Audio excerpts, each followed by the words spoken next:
All right, shalom, shalom. First and foremost, before I get started, I'd like to give all praises, honor, and glory to Yahweh, Bahashem, Yahweh Shai, Bahashem, Racha HaKwadash. Double honors to the apostles and the elders of Great Millstone who taught me this truth and rule well. Peace and blessings unto the hopeful elect, pushing his word throughout the four corners of the earth in truth, righteousness, and sincerity. To you I say shalom.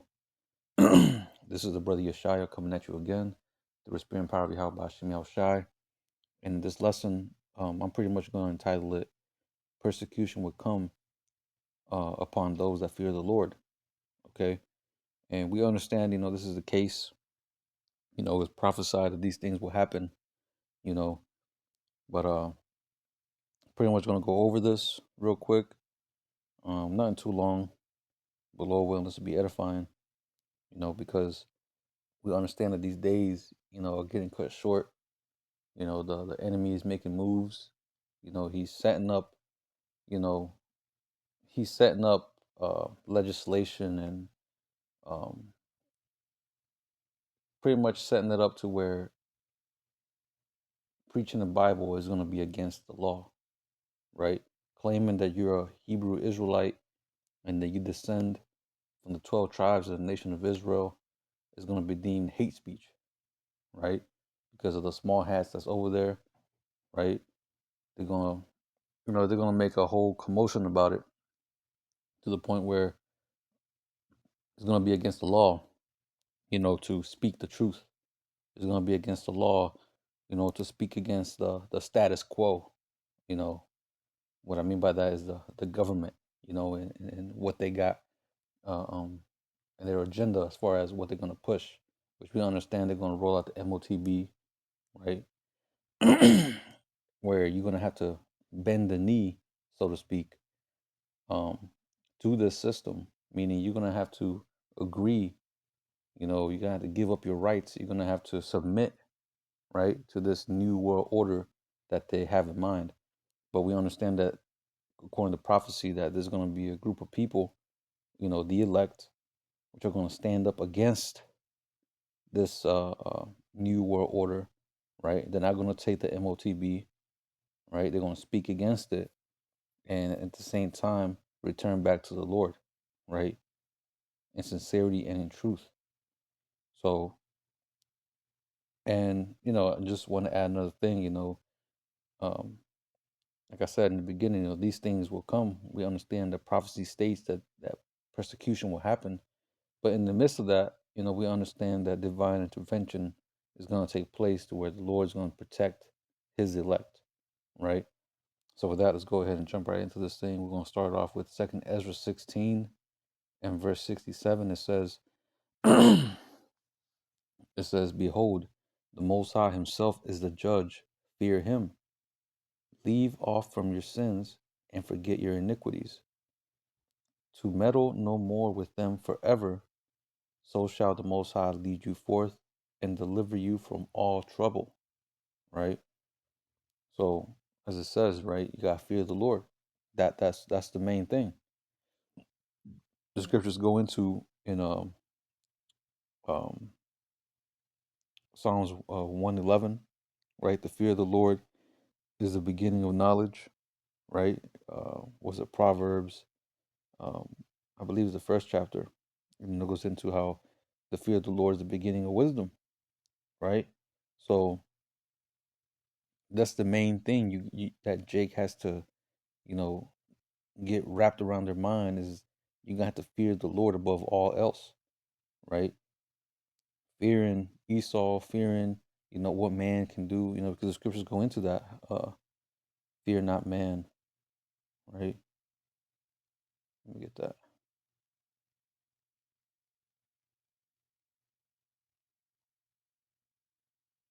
Um,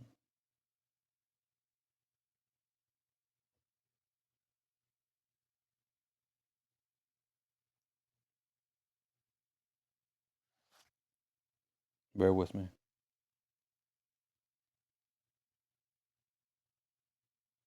Matthew 10 and 28, right? It says, and fear not them which kill the body, but are not able to kill the soul, right? We're talking about Esau, Edom, even though he can kill He can kill you, he can destroy your body, but he can't touch your soul, right? It says, but rather fear him which is able to destroy both soul and body in hell. And hell is just talking about a condition, right? He can pretty much send you back down in your in a physical body on the planet Earth and give you a life that's full of hell, right? And we understand that 2/3, those who do take the MOTB, or who aren't down with Yahweh Hashem Yahushua, they're gonna ultimately be resurrected and just be burned alive, right? So the Most High has control of your soul, right? He has control of what happens to you, you know. So again, above all else, fear the Lord. So going back, Second Ezra 16, I'm gonna read 67 again. It says, "Behold, the Most High Himself is the judge. Fear Him, leave off from your sins, and forget your iniquities, to meddle no more with them forever." Pretty much, cast off the old man, right? Put away the old man, put on the new man, put on as the elect, as the scripture says. So it says, "So shall the Most High lead you forth and deliver you from all trouble," right? Because the Most High is going to guide us. We're going to need guidance. I'm talking divine guidance, from Yahweh Bashim Yahushua through the Holy Spirit, right? We're going to need divine guidance in these last days, right? The scriptures go into how, let me get it real quick. Shall scarcely be saved.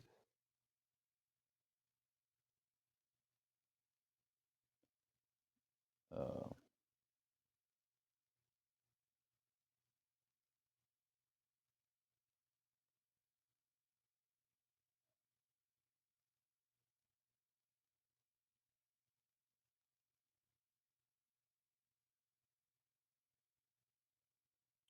Salakia. Forgot how to spell scarcely.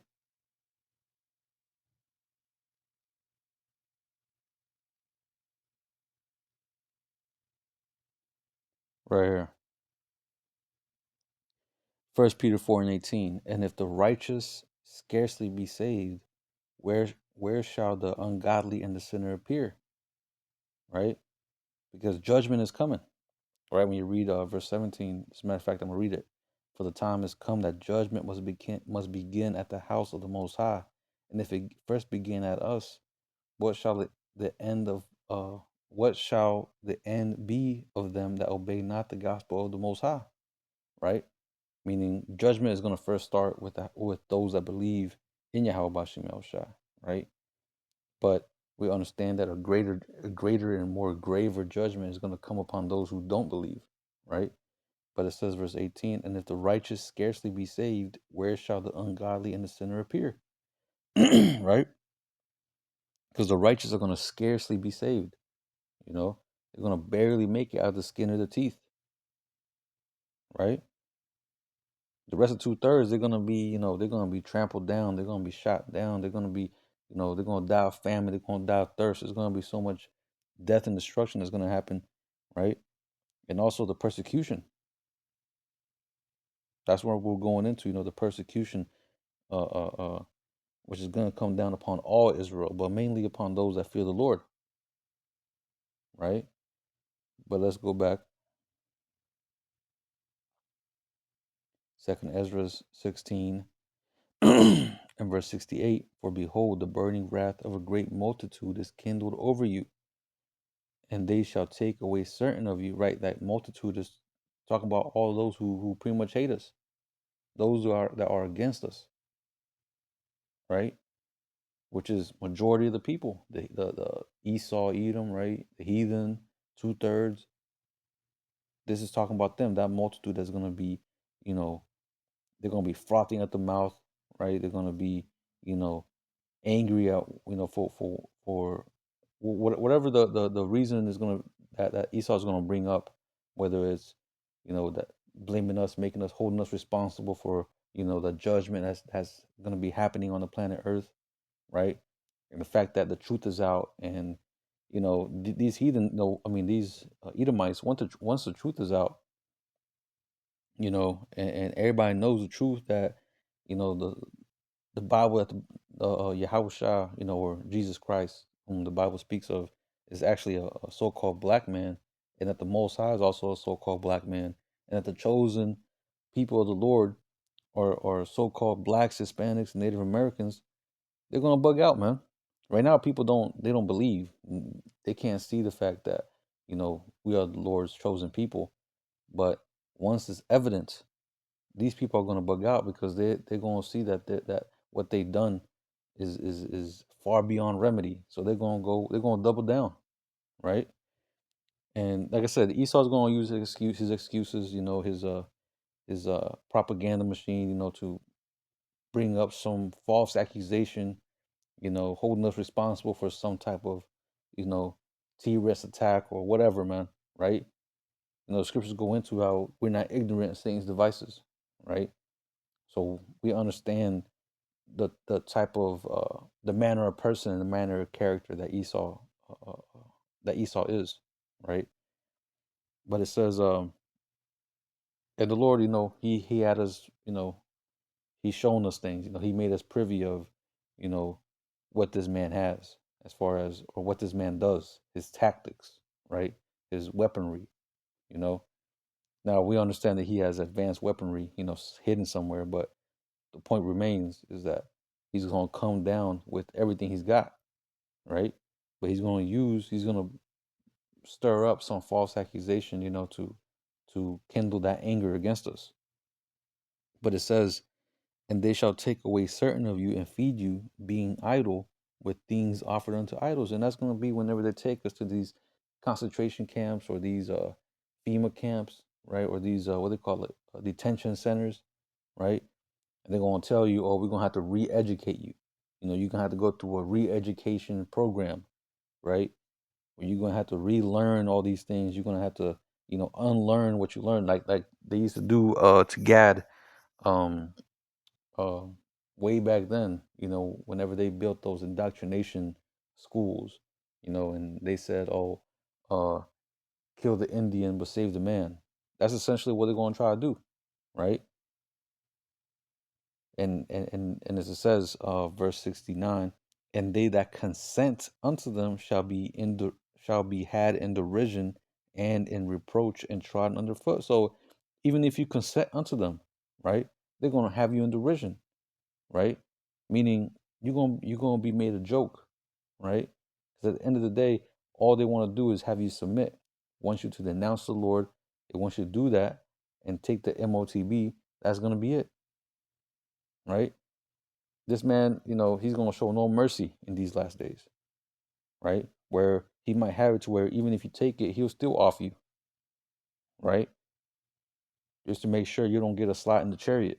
You don't get a ticket out of here, because he understands prophecy. He understands that the elect, uh, uh, um, that Yahushua is going to return and he's going to save his elect, those who don't bend the knee, right, to his new idol, which is going to be in the form of a MOTB, right?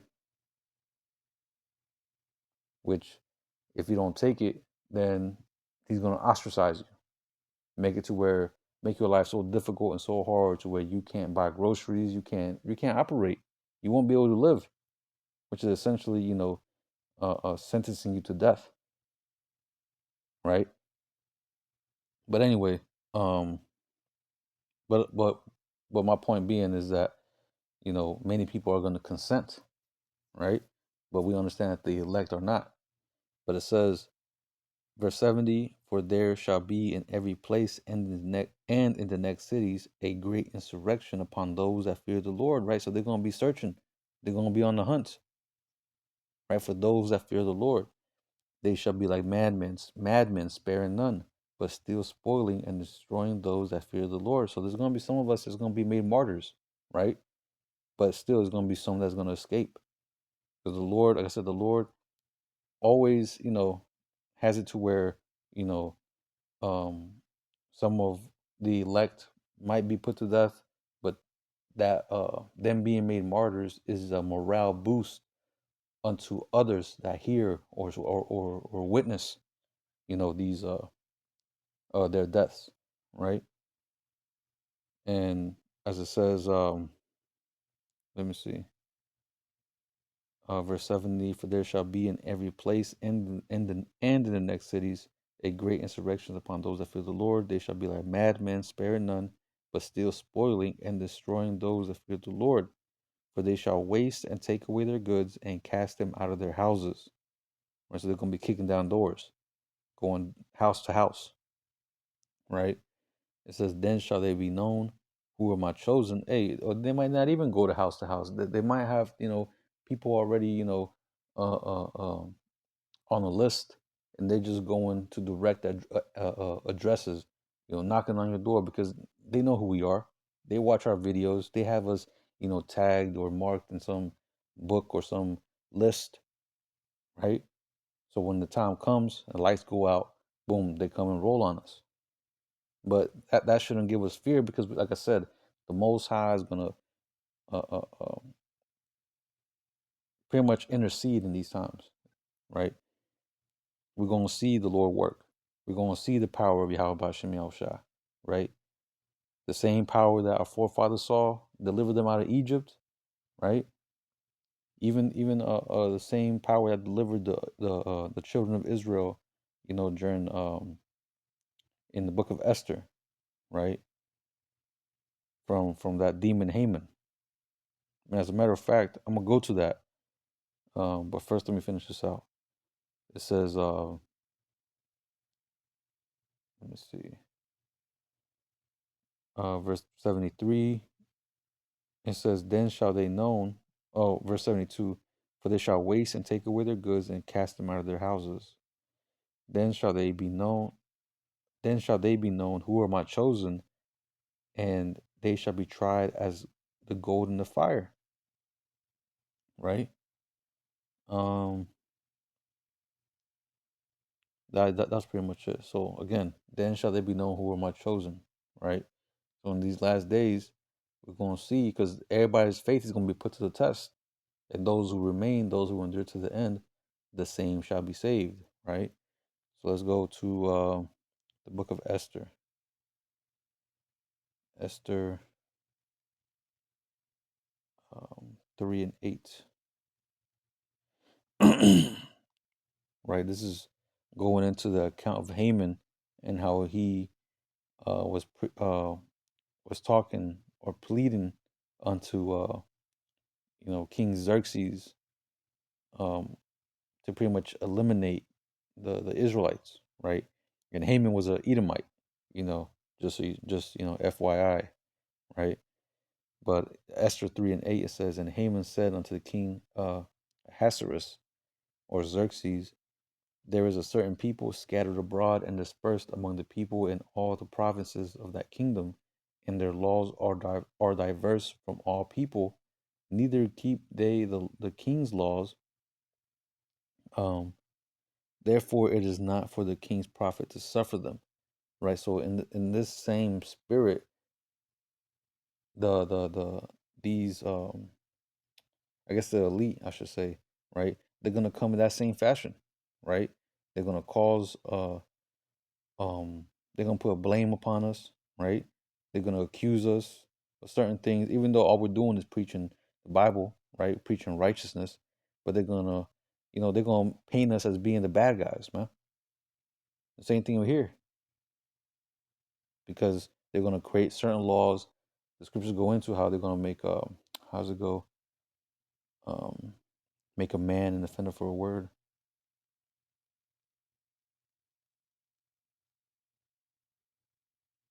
Right here, Isaiah 29 and verse 21. It says as a matter of fact, I'll start at 20. It says, for the terrible one is brought to naught, and the scorner is consumed, and all that watch for iniquity are cut off. And that's going to happen to Esau, right? And all the scoffers, right? All the ones that came up against us, they're going to be cut off. But verse 21, it says, that make a man an offender for a word, and lay a snare for him that reproveth at the gate or in the gate, and turn aside the just for a thing of naught. So let me read it back. Verse 21. that make a man an offender for a word, right? That's exactly what they're going to do. They're going to make us, they're going to set up legislation in a way to where they're going to set a snare where, well, they're going to set it up to where it's going to be a snare unto those who are preaching righteousness, right? They're going to call it hate speech. They're going to call it, treason, you name it, right? They're going to throw everything they can to try to make sure that no one slips, in any crack, right? So that's gonna come. That's gonna usher in a time of the famine of the word, right? That's um Amos 8,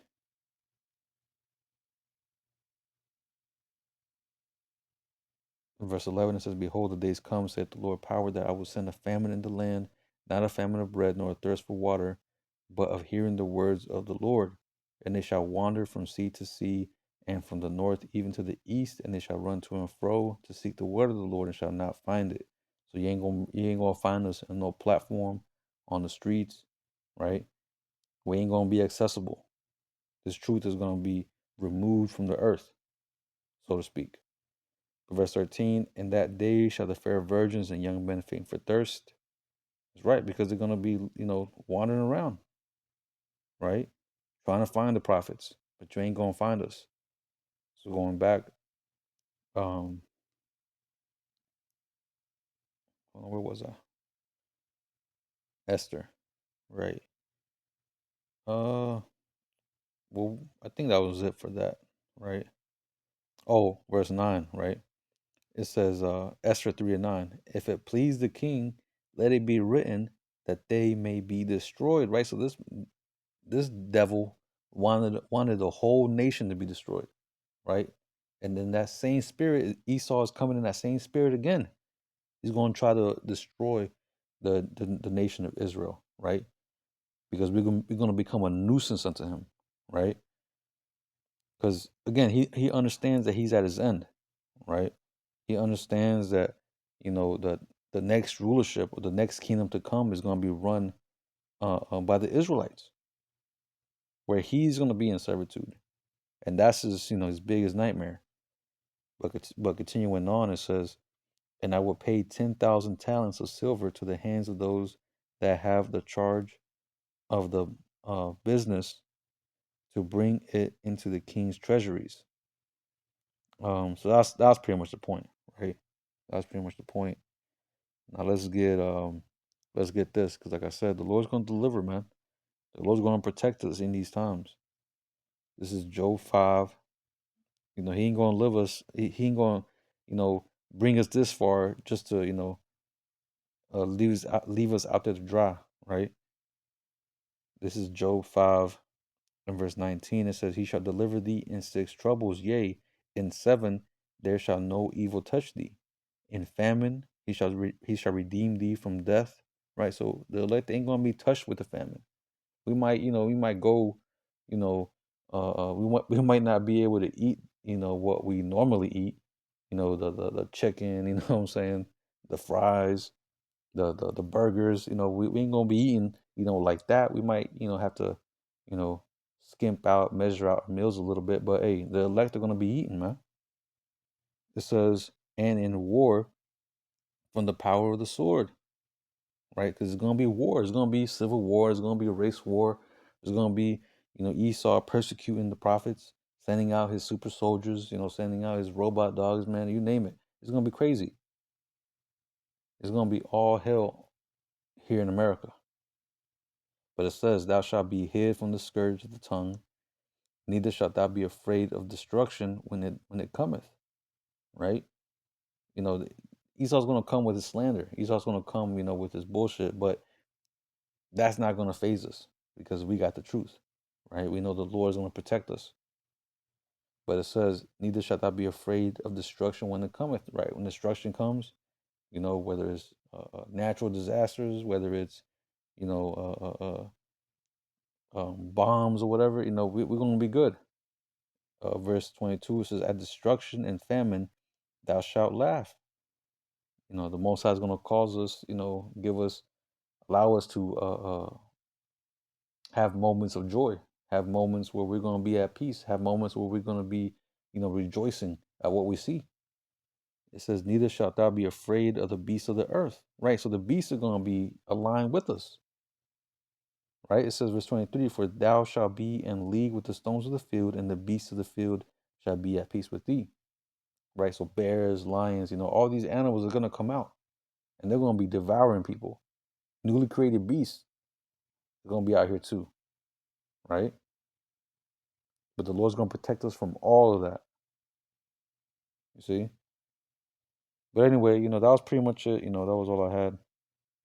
I pray this lesson was edifying. I'm going to go ahead and close it out by giving all praises, honor, and glory to Yahweh Bahashim, Yahweh Shai, Bahashim, Racha HaKodash, double honors to the apostles and the elders of Great Millstone, who taught me this truth and rule well, peace and blessings, unto the hopeful elect, pushing his word throughout the four corners of the earth in truth, righteousness, and sincerity. Until the next time, I'm going to say Shalom and Kwam Yashala.